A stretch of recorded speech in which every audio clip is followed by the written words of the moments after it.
Good morning मेरे प्यारे रसगुल्लो, क्या हाल चाल। आशा करता हूँ आप लोग बहुत अच्छे होंगे। तो मेरे प्यारे रसगुल्लो पुनः पहुँच चुके हैं हम लोग फिजिक्स के एक न्यू और बहुत बहुत बहुत मोस्ट इम्पोर्टेंट क्वेश्चन के साथ। मेरे प्यारे रसगुल्लो, पूर्ण तरंग दिष्टकारी यह हर साल पूछे जाने वाले क्वेश्चन में से एक है, जो डायरेक्टली सीधा 5 नंबर में पूछ लिया जाता है मेरे प्यारे रसगुल्लो। तो आप लोग इस क्वेश्चन को बिल्कुल भी मिस ना करें, है ना। और हम लोग भी टाइम को बर्बाद ना करते हुए डायरेक्ट आप लोग को लेकर चलते हैं वीडियो की ओर। तो मेरे पास आप लोग वीडियो को रोके, पहले क्वेश्चन को लिख लिए प्रॉपर तरीके से, फिर डायग्राम को भी मैं बनाने का मौका दूंगा और इसके थ्योरम को समझाऊंगा और थ्योरम को भी लिखने के लिए अलग से मौका दूंगा। आप लोग को बिल्कुल भी नहीं घबराना है ना। तो चलिए सबसे पहले आप लोग क्वेश्चन को लिख लीजिए। चलिए क्वेश्चन को अगर आप लोगों ने लिख लिया है तो अब आते हैं अपने डायग्राम में। क्वेश्चन क्या है? परिपथ का नामांकित चित्र, पहला पॉइंट, दूसरा बराबर, तीसरा कार्यविधि। तो इसका दूसरा पॉइंट भी पढ़ेंगे बराबर तरीके से।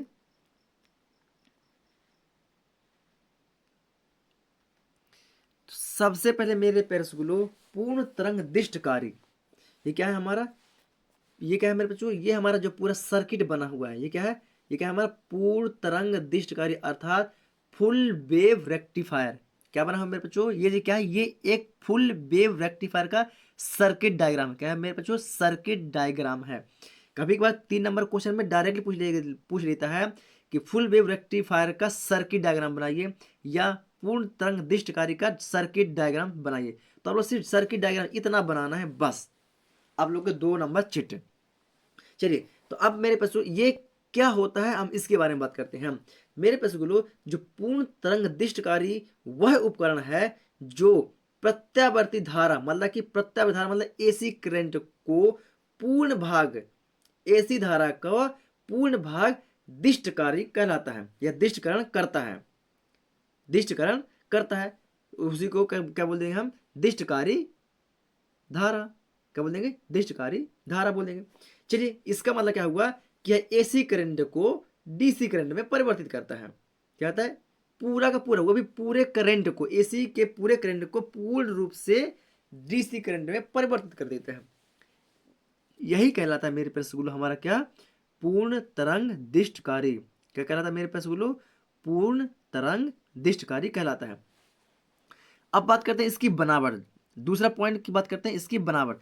तो बनावट क्या होता है मेरे पैसगुल्लो? इसमें हम देख रहे हैं कि इसके प्राथमिक कुंडली, ये जो है हमारी, ये प्राथमिक कुंडली, ये जो बना हुआ है ये पी। अब प्राथमिक कुंडली के साथ जुड़ा हुआ है एक क्या मेरे पैसगुल्लो? प्रत्यावर्ती धारा। प्रत्यावर्ती धारा स्रोत ये जुड़ा हुआ है। ये पूरी कुंडली छोटी दिख रही है, क्या है? प्राथमिक कुंडली है। और द्वितीय कुंडली क्या है हमारी? ये जो पूरी आप लोग को सर्किट डायग्राम दिख रहा है जिसमें डायोड D1 और डायोड D2 और लोड प्रतिरोध RL जुड़ा हुआ, ये कहलाता है हमारा का सेकेंडरी। क्या कहता है? सेकेंडरी कुंडली या कि द्वितीय कुंडली या द्वितीय कुंडली। पर ये प्राथमिक कुंडली हो गई, ये द्वितीय कुंडली हो गई। तो प्राथमिक कुंडली को एक प्रत्यावर्ती धारा स्रोत से जोड़ दिया जाता है तथा द्वितीय कुंडली के 2 संधि डायोड D1 और D2 से क्या होता है, इसको जोड़ दिया जाता है। 2 कुंडली D1 और D2 जोड़ दिए जाते हैं तो पी सिरा, ये पी सिरा को पी सिरे से जोड़ दिया जाता है। हम देख रहे हैं ये पी सिरा है, पीछे का हिस्सा, ये पी वाला आया और ये पी से जुड़ गया। तो पी सिरे को पी सिरे से जोड़ दिया जाता है आपस में तथा एन सिरा, ये एन सिरा है, ये पिछला हिस्सा जो लाइन लाइन दिख रही है क्या? एन सिरा है। ये लाइन दिख रही है एन सिरा, ये नॉट, एन मतलब कि नॉट। तो एन सिरे को एन सिरे से जोड़ दिया जाता है। एन सिरे को एन सिरे से आपस में जोड़ दिया जाता है तथा एन क्षेत्र में, तथा एन क्षेत्र में, एन क्षेत्र ये हो गया बच्चों, क्या हो गया? ये पूरा एन क्षेत्र, एन पीछे है। तो एन क्षेत्र को आपस में जोड़ने के बाद इनके बीच में एक लोड प्रतिरोध आ रहा है। इनके बीच में एक लोड प्रतिरोध RL, लोड दिख रहा है RL, इनके बीच में एक लोड प्रतिरोध RL क्या कहते हैं? कुंडली के बीच में जोड़ देते हैं या कुंडली के केंद्र में लोड प्रतिरोध RL जोड़ देते हैं, जिसका निष्कासन T तथा N, T तथा N, N मतलब कि ये जो N से पूरा बना हुआ क्षेत्र है। तो T ये क्या है? ये दिख रहा है आप लोगों को, तो जिसका निष्कासन या निर्गत वोल्टता तो T और N क्षेत्र के बीच में जोड़ दिया जाता है, जिसका निष्कासन T तथा N क्षेत्र के बीच में जोड़ दिया जाता है। कोई दिक्कत मेरे पास कर लो। ये हो गया हमारा क्या, बनावट। एक बार पुनः बनावट को रिपीट करूंगा, फिर आप लोग को लिखने के लिए मौका दूंगा। उसके बाद हम बात करेंगे मेरे बच्चों कार्य विधि की। उसके बाद हम बात करेंगे कार्य विधि की। तो एक बार पुनः समझेंगे कि प्राथमिक कुंडली को एक प्रत्यावर्ती धारा स्रोत से जोड़ दिया जाता है। प्राथमिक कुंडली को प्रत्यावर्ती धारा स्रोत से जोड़ दिया जाता है तथा द्वितीय कुंडली में दो संधि डायोड D1 और D2 को भी जोड़ दिया जाता है। द्वितीय कुंडली में दो संधि डायोड D1 और D2 को जोड़ दिया जाता है। इनके पी क्षेत्र से आपस से मिला दिया जाता है तथा इनके एन क्षेत्र को आपस में एन क्षेत्र से जोड़ दिया जाता है या मिला दिया जाता है तथा इन दोनों के बीच में एक लोड प्रतिरोध RL द्वितीय कुंडली के केंद्र में, ये द्वितीय कुंडली है पूरी, तो केंद्र मतलब बीच में, द्वितीय कुंडली के केंद्रीय निष्कासन T तथा N क्षेत्र मतलब ये N पिछला हिस्सा यहाँ से आया और इसका भी पिछला हिस्सा यहाँ से आया, तो T तथा N क्षेत्र के बीच में जोड़ दिया जाता। लोड प्रतिरोध RL को T तथा N क्षेत्र के बीच में जोड़ दिया जाता है। तो आशा करता हूं आप लोग इसे बहुत ही प्रॉपर तरीके से समझ चुके होंगे। तो सबसे पहले आप लोग इसके बनावट को लिख लीजिए। चलिए, तो आप लोग डायग्राम को बना लीजिएगा। अब डायग्राम को बनाने के बाद ये रहा हमारा बनावट।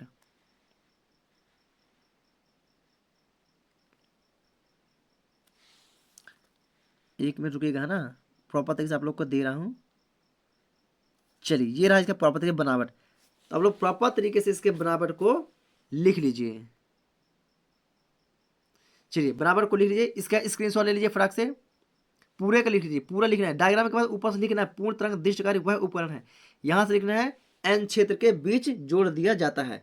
यहां तक प्रॉपर तरीके से लिख लीजिए। तो दूसरा पॉइंट का बनावट है। पहला तो हमारा डायग्राम था, दूसरा बनावट। अब बात करेंगे इसके तीसरे पॉइंट कार्य विधि। क्या बात मेरे पास सुनो, कार्य विधि क्यों। चलिए पूरा डायग्राम की ओर आते हैं। अब इसका कार्य विधि क्या होता है इसके बारे में प्रॉपर तरीके से समझेंगे हम लोग। तो मेरे पैरसगुल्लो की निवेशी प्रत्यावर्ती वोल्टेज, ये हमारा क्या है, निवेशी प्रत्यावर्ती वोल्टेज ये लगा हुआ है जो आप लोग दिखाई दे रहा है। ये प्रत्यावर्ती वोल्टेज है, प्रत्यावर्ती धारा जहां से उत्पन्न होती है।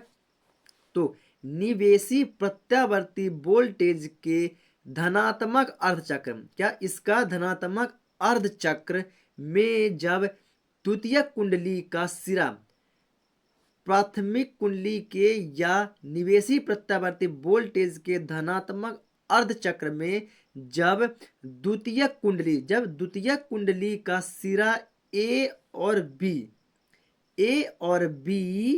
क्या होता है, सिरा ए और बी के सापेक्ष धनात्मक होता है। ए बी के सापेक्ष धनात्मक होता है, मतलब जब ए और बी दोनों धनात्मक होते हैं तब संधि डायोड D1 मेरे पैसगुल्लो अग्र अभिनति में होता है। जब ए और बी दोनों धनात्मक होते हैं तब संधि डायोड D1 किस में होता है, अग्र अभिनति की स्थिति में होता है। किस में होता है, अग्र अभिनति की स्थिति में होता है। इस अवस्था में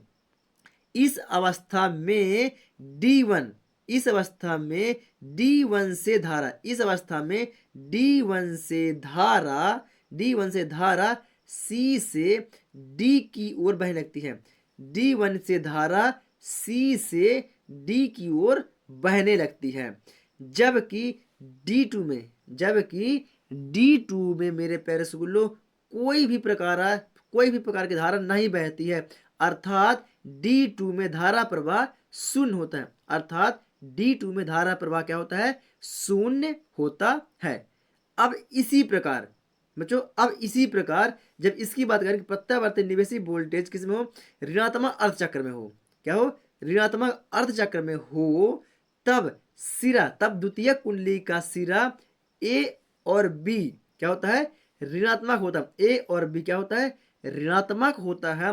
तो उस समय पर जब ए और बी ऋणात्मक होता है तो उस समय पर D2 जो होता है, डायोड D2 होता है, वह पश्च अभिनति में होता है। किस में होता है, सॉरी किस में होता है, अग्र अभिनति में होता है। जो D2 होता है मेरे पैसगुल्लो किस में होता है, अग्र अभिनति, जब ए और बी दोनों ऋणात्मक होते हैं तो उस समय पर हमारा जो D2 डायोड होता है अग्र अभिनति में होता है, और D1 किस में होता है, हमारा D1 पश्च अभिनति में होता है। तो इस अवस्था में धारा D2 से, इस अवस्था में धारा D2 में C से D की ओर बहने लगती है।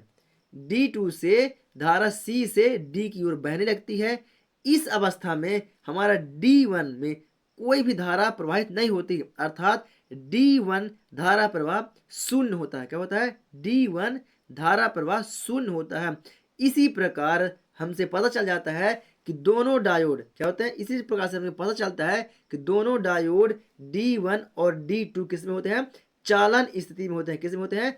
चालन की स्थिति में होते हैं। एक बार पुनः रिपीट करूंगा मेरे पास गुल्लो, उसके बाद डायरेक्टली मैं आप लोग को लेके चलूंगा इसकी क्रियाविधि की थ्योरम में, जो आप लोग को अपनी नोट्स कॉपी में लिखना है। तो चलिए एक बार पुनः रिपीट किए दे रहा हूं, थोड़ा फास्ट करेंगे, है ना। अगर आप लोग को समझ में नहीं आया तो इस वीडियो को 2 से 3 बार देख लें आप लोग, तो प्रॉपर तरीके से समझ में आ जाएगा, है ना। और आप लोग लिखेंगे नोट्स में अपने तो और भी क्लियर हो जाएगा। चलिए देखते हैं कैसे मेरे पास गुलो। तो निवेशी, तो क्या बच्चों, निवेशी प्रत्यावर्ती वोल्टेज के धनात्मक अर्धचक्र में, प्रत्यावर्ती वोल्टेज या प्रत्यावर्ती निवेशी वोल्टेज के धनात्मक अर्धचक्र में जब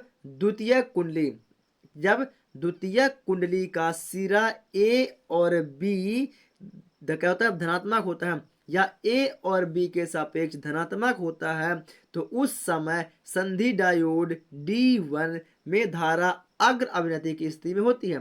धारा D1 में अग्र अभिनति की स्थिति में होती है। इस अवस्था में मेरे पैरसगुल्लो जो हमारा D2 होता है, क्या होता है, जो हमारा धारा D2 होता है उसमें किसी भी प्रकार से धारा प्रवाहित नहीं होती है, तो धारा D1 से C से D की ओर प्रवाहित होती है। तो डायोड D1 की धारा C से D की ओर प्रवाहित होती है।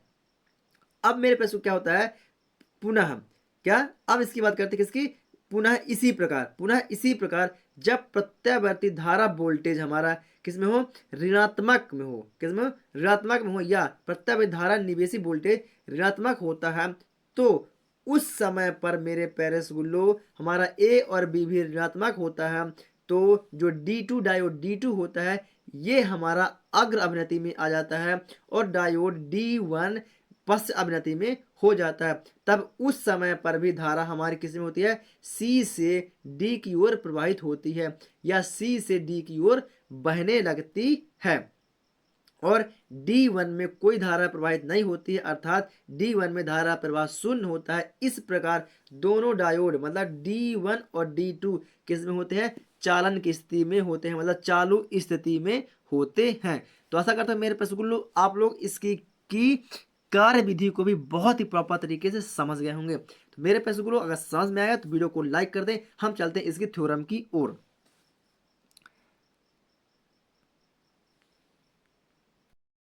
तो चलिए पैसगुल्लो हम पहुंच चुके हैं कार्य विधि की ओर। तो मेरे पैसगुल्लो जो मैंने बताया है वही पूरा का पूरा हूबहू लिखा हुआ है ना। तो बस आप लोग वीडियो को रोक के इसे स्क्रीनशॉट कर लें या इसे लिख लें। तो आप लोग कहाँ देर तक लिखेंगे मेरे पास जो, तो अभी आप लोग वीडियो को रोक के D1 में धारा प्रवाह शून्य होता है। क्या, D1 में धारा प्रवाह शून्य होता है। इस यहाँ तक आप लोग वीडियो को रोक के लिख लीजिए, है ना।